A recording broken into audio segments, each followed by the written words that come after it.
વિસ્તારથી જોઈશું। ભાજપના યુવા મોરચાના રાષ્ટ્રીય અધ્યક્ષ ગુજરાતના પ્રવાસે છે। યુવા મોરચાના રાષ્ટ્રીય અધ્યક્ષ અને સાંસદ તેજસ્વી સૂર્યા ગુજરાતની મુલાકાતે આવ્યા છે।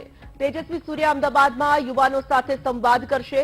પ્રથમ વખત મતદાન કરનારા યુવાનો સાથે સંવાદ કરશે। તેજસ્વી સૂર્યાનું ચૂંટણી અંગે નિવેદન પણ સામે આવી રહ્યું છે। ગુજરાત યુવા મોરચા દ્વારા એક દિવસીય કાર્યક્રમનું આયોજન કરવામાં આવ્યું છે। આ વખતે પણ ભાજપને યુવા અને મહિલા મતદારોના આશીર્વાદ મળશે। ગુજરાતને આગામી સમયમાં નવી ઊંચાઈ પર યુવાનો લઈને જશે તેવો આશાવાદ તેજસ્વી સૂર્યાએ વ્યક્ત કર્યો। ભાજપ આ વખતે પણ બહુમતી સાથે જીતશે।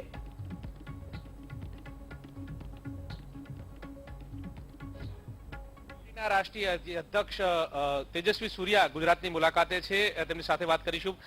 आज गुजरात दौरे पे है, फर्स्ट टाइम वोटर से मिलने वाले हैं, क्या कहोगे, क्या बात सुनोगे और क्यों फर्स्ट टाइम वोटर से मिलना पड़ रहा है?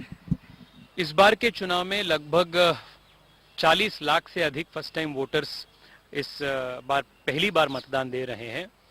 इस बार के चुनाव में फर्स्ट टाइम वोटर्स का बहुत बड़ा रोल होगा और ये जो युवा मतदाता है वो सब मोदी जी के फैंस हैं और मोदी जी के काम को देश में भी प्रदेश में भी वो अप्रिशिएट कर रहे हैं, प्रशंसा कर रहे हैं and they are all waiting to take part in this festival of democracy.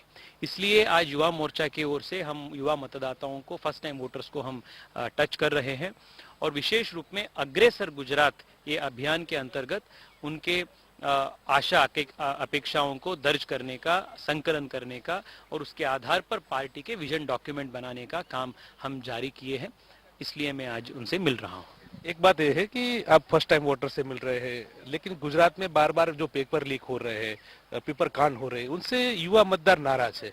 तो क्या ये लग रहा है कि वो आपसे जुड़ जाएंगे, क्योंकि 27 बार से आपका शासन है, उन पे ठोस कदम नहीं लिए जा रहे, ऐसी भी बात आ रही है, उनके बारे में क्या कहना है? देखिए, जिस प्रकार से आप ही बोले, यहाँ हमारी सरकार पिछले लगभग 30 साल से यहाँ हम सेवा कर रहे हैं और जनता हमेशा चुनाव के संदर्भ में एक एपिसोड या 2 एपिसोड के जो दुर्घटना होते हैं उसको देखते हुए कभी चुनाव में वोट नहीं देते हैं। वो एक स्टडी करते हैं 5 साल का इनका व्यवहार कैसा था, सेवा काम कैसा था। और गुजरात में लगभग 30 साल से लोग हमेशा बीजेपी पर भरोसा इसलिए दे रहे हैं क्योंकि बीजेपी का जो सर्वांगीण काम है, ऑलराउंड डेवलपमेंट है, उसमें भारतीय जनता पार्टी बहुत बड़े स्वरूप से काम किए हैं। सो ये जो आपने उल्लेख किए, ऐसे जो एपिसोड्स हो चुके हैं, इसको ठीक करने के लिए जो कदम उठाना है वो काम पार्टी ने किया है, सरकार ने किया है और आगे इस प्रकार से दुर्घटना ना हो, इसको किस प्रकार से एक प्रिवेंशनरी काम मेजर्स देना है वो भी पार्टी ने दिया है। बट पार्टी, जनता बहुत क्लियर होते हैं, चुनाव के टाइम में एक एपिसोड या 2 एपिसोड से वोट नहीं देते हैं। 5 साल 10 साल के जो सेवा है वो सभी सेवा कार्यों को देखते हुए वोट देते हैं। मुझे इसलिए विश्वास है कि आज के जो गुजरात है, जो जिस गुजरात को पूरे देश विकास के राजधानी जैसे माना जाता है, ये गुजरात के पीछे जो क्रिएशन है, शक्ति है, वो भारतीय जनता पार्टी की है, मोदी जी के तपस्या है। So people will vote for it and give it another chance. लेकिन बेरोजगार का दर भी बढ़ रहा है, उनके बारे में क्या कहना है? क्योंकि उनके लिए भी वो जो युवा है वो परेशान है, ज्यादातर नौकरी नहीं मिल रही है, इसलिए आज गुजरात देश में मैक्सिमम एक्सपोर्ट्स करने वाली राज्यों में नंबर 1 स्थान पे है। मैक्सिमम नंबर ऑफ इन्वेस्टमेंट जो है वो पूरे देश में मैक्सिमम इन्वेस्टमेंट्स गुजरात में आए हुए। आज देश में अत्यंत ज्यादा नंबर ऑपरेशनल एयरपोर्ट्स गुजरात में है। हर डिस्ट्रिक्ट में इंजीनियरिंग कॉलेज है। हम सरकार में आने से पहले सिंगल डिजिट में यूनिवर्सिटीज का संख्या था।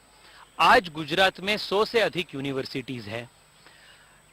आज स्टार्टअप दुनिया में गुजरात के युवा बहुत बड़े काम कर रहे हैं। ये सभी जो चीज है ये गुजरात में हो रहे अभूतपूर्व विकास काम को दर्शाती है। इसका जो डायरेक्ट बेनिफिशियरीज है, लाभार्थी है, वो युवा है। सो दो बेरोजगारी और unemployment is a challenge in a country which is young and having a big population like India, fast-paced growth is the only option and fast wave growth is happening in Gujarat.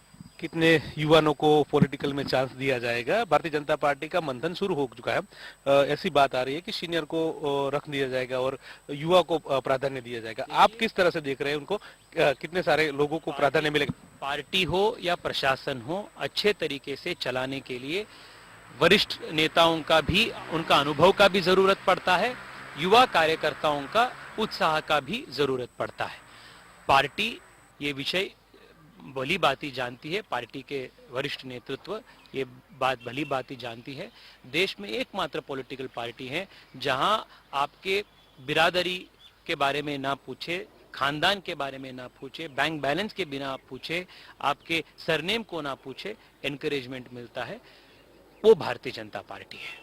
एक आखिरी सवाल है कि हालांकि अभी तक देखा जाए तो भारतीय जनता पार्टी की लड़ाई कांग्रेस से ही थी, कांग्रेस के कई सारे नेता को भारतीय जनता पार्टी में ज्वाइन कर रहे हैं, ऐसा क्यों हो रहा है? और आम आदमी पार्टी भी अब तो चुनाव में आ गई। जहां जहां ये पार्टी चुनाव लड़ी है वहां इनका जमानत जब्त हो चुकी है, इसलिए मैं इस पार्टी को वर्णन करने में मैं कहता हूं कि ये इसका नाम एएपी नहीं है, जेजेपी है, जमानत जब्त पार्टी। यहाँ भी इनका जमानत जब्त होगा। और मैं फिर एक बार बता रहा हूं, ये पार्टी के बारे में जो हवा खड़ा हुआ है वो सिर्फ मीडिया का क्रिएशन है। आप लोग, मीडिया लोग ने इसके बारे में बहुत बड़ा भौकाल इनका सृष्टि किए हैं। इनके पास यहाँ जमीन पे ना लीडर है ना काडर है, इसका कुछ नहीं होगा।